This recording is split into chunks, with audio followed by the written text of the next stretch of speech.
अभी अभी ताजा जानकारी आई है, हमारी सहयोगी नीता शर्मा कह रही है कि अब तक 4 लोग गिरफ्तार हुए हैं इस पूरे हादसे में। लेकिन यह सब कुछ, जैसा कि आपने मणिपुर के मुख्यमंत्री और गृह मंत्री के मुंह से सुना, वीडियो देखने के बाद हुआ। एफआईआर दर्ज हुई थी 18 मई को, 0 एफआईआर। 21 जून को नियमित एफआईआर हो गई। 4 मई का प्रकरण। एक्शन कब हो रहा है? आज, वीडियो देखने के बाद। कह कौन रहा है? प्रदेश का गृह मंत्री और चीफ मिनिस्टर।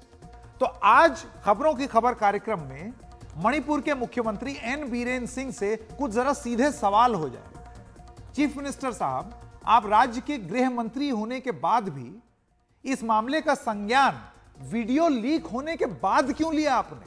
आप ये भी नहीं कह सकते मैं मुख्यमंत्री हूं, बहुत बिजी हूं। हो सकता है होम मिनिस्टर के संज्ञान में हो, पुलिस तो उनके अंडर आती है। अरे पुलिस आपके अंडर आती है, होम मिनिस्टर आप हैं, संज्ञान अब क्यों ले रहे हैं 77 दिन बाद? घटना 2.5 महीने पुरानी है, एफआईआर 1 महीने पहले लिखी गई। तो गृह मंत्री और मुख्यमंत्री बीरेन सिंह आज क्यों सुध ले रहे हैं? राजधानी से महज 35 किलोमीटर दूर इतनी बड़ी घटना हो गई, मुख्यमंत्री को 2 महीने बाद क्यों पता चला? इतना बड़ा भी स्टेट नहीं है वो कि लाखों लाख लोग हों या करोड़ों करोड़ों लोग हों। 20 करोड़ की आबादी थोड़ी है मणिपुर की। अगला सवाल, पुलिस के कब्जे में से छुड़ाकर हिंसक भीड़ महिलाओं को लेकर गई। आपने उन पुलिस वालों के खिलाफ एन बीरेन सिंह जी क्या कार्रवाई की और क्या एक्शन लिया? आप तो गृह मंत्री भी हैं, समाज सेवा आप करते हैं अपनी वेबसाइट के हिसाब से, उसके अलावा आप पत्रकार भी रह चुके हैं, आपको मालूम होगा ये कितनी बड़ी बात है। अगला सवाल, मणिपुर में पिछले 2.5 महीने से इंटरनेट बंद है। यह बवाल तब हुआ है जब एक वीडियो वायरल हुआ है। आपको यह भी बता दें कि यह वीडियो इस तरीके से, रेप विक्टिम्स जो हैं उनके वीडियो इस तरीके से नहीं दिखाने चाहिए, कानूनन अपराध होता है, नहीं दिखाने चाहिए। तो अब सरकार कह रही है कि उसको हटा लिया जाए, ठीक है, लेकिन एन बीरेन सिंह के राज में ऐसे और कितने वीडियो होंगे जो कि इंटरनेट बंद होने की वजह से सामने नहीं आए हैं और जिन पर कार्रवाई महीनों से रुकी हुई है, ठीक इसी केस की तरह? क्या हमें पता है? नहीं पता। क्यों? क्योंकि इंटरनेट बंद है। यह मामला तो सामने आ गया क्योंकि एक वीडियो वायरल हो गया। अगला सवाल, महिलाओं के खिलाफ उत्पीड़न पर अलग से जांच आयोग का गठन क्यों नहीं होना चाहिए? आप सोचिए कितनी महिलाओं के साथ यह शोषण हुआ होगा, कितने वीडियो होंगे जो अभी तक सामने नहीं आए, कितनी एफआईआर, 0 एफआईआर होंगी जो महीने महीने से इसी तरीके से पड़ी होंगी। स्थिति बहुत खराब थी। ऐसे में एक जांच आयोग क्यों ना बैठे, क्यों ना पता किया जाए, फास्ट ट्रैक किया जाए इन सब मामलों को, ऐसी सारी एफआईआर्स के मामलों को। वरना एक में तो आप इंसाफ दिला देंगे ये कह के कि मुझे बहुत खराब लगा, लगना ही चाहिए। आप गृह मंत्री हैं, आपको खराब नहीं लगेगा, आपको तो सबसे पहले लगना चाहिए, लेकिन फौरी कार्रवाई कहां? नीता शर्मा की रिपोर्ट। मणिपुर सरकार ने जो 2 औरतें जिनके साथ बदसलूकी की गई है मणिपुर में, उसको लेकर एक रिपोर्ट केंद्रीय गृह मंत्रालय को सौंपी है। उसमें उन्होंने बताया है कि एक शख्स की उन्होंने पहचान कर ली है और उसे गिरफ्तार कर लिया है। वो है 32 साल का हीरा दास। इसके अलावा मणिपुर सरकार जो है वो फेशियल रिकग्निशन टेक्नोलॉजी का इस्तेमाल कर रही है ताकि बाकी के जो लोग उस वीडियो में जो वायरल हुआ देखे जा सकते हैं उनकी पहचान कर सके।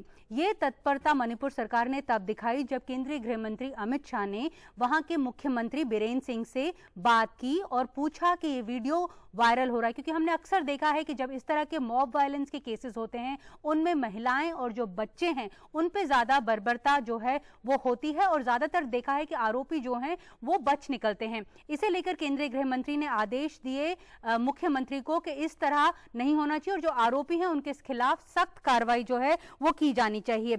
एनडीटीवी ने उस एफआईआर को भी एक्सेस किया जिसमें साफ तौर पर लिखा हुआ है कि जो किस्सा है ये 4 मई को हुआ था एक डिस्ट्रिक्ट में, लेकिन ये जो एफआईआर है वो दूसरे डिस्ट्रिक्ट में रजिस्टर की गई थी, कांगपोकपी में। ये मणिपुर पुलिस का कहना है। उनका कहना है कि देर इसलिए हुई क्योंकि 14 से 15 दिन तक जो लड़कियां हैं, जो महिलाएं हैं, वो पुलिस तक पहुंची ही नहीं, तभी ये जो एफआईआर है 18 मई को जाकर दर्ज हुई। ये 0 एफआईआर थी जो कांगपोकपी में रजिस्टर की गई थी।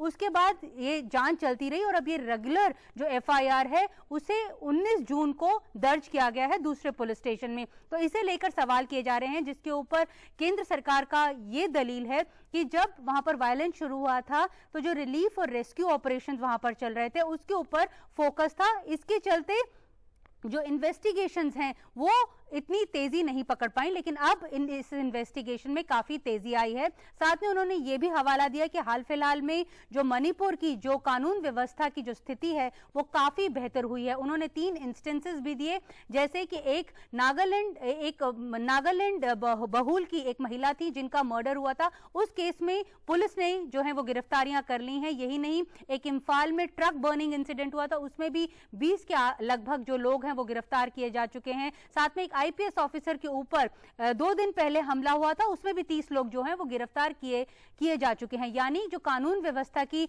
स्थिति वहां पे चरमरा गई थी उसे वापस पटरी में लाने की जो कोशिश है वो की जा रही है।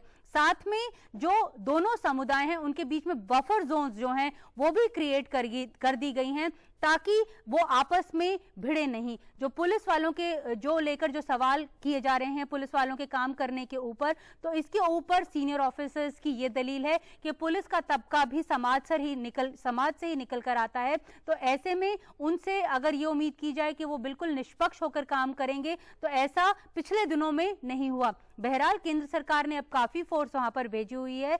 अब यह माना जा रहा है कि वहां पर स्थिति बेहतर है, लेकिन यहां दिल्ली में इस मामले को लेकर काफी हंगामा हुआ और सुप्रीम कोर्ट ने भी इस मामले पे कई सवाल जो हैं वो केंद्र सरकार से किए हैं। नई दिल्ली से नीता शर्मा, एनडीटीवी इंडिया के लिए। फिर से एक बार टाइमलाइन दोहरा दूं अगर आप भूल गए हो।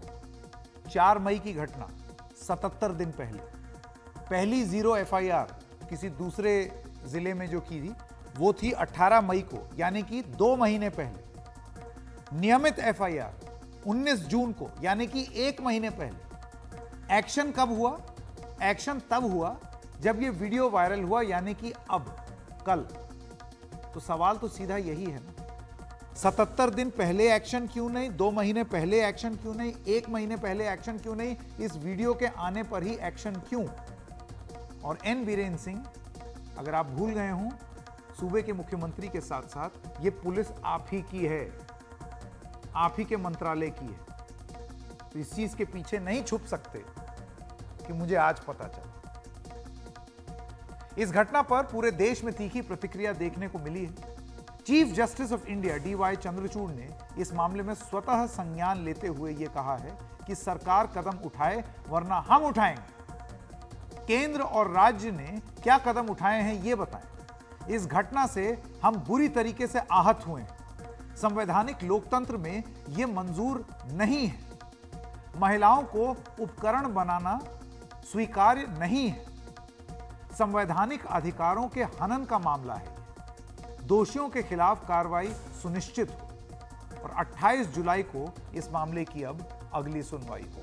अब इस पूरे मामले पर प्रधानमंत्री भी आज संसद में बोलते बोलते उसमें उन्होंने मणिपुर का तो जिक्र किया, वो आहत हुए, लेकिन उसके साथ साथ उन्होंने राजस्थान और छत्तीसगढ़ का भी जिक्र किया क्योंकि वहां पर भी कुछ इस तरीके के हादसे हुए हैं।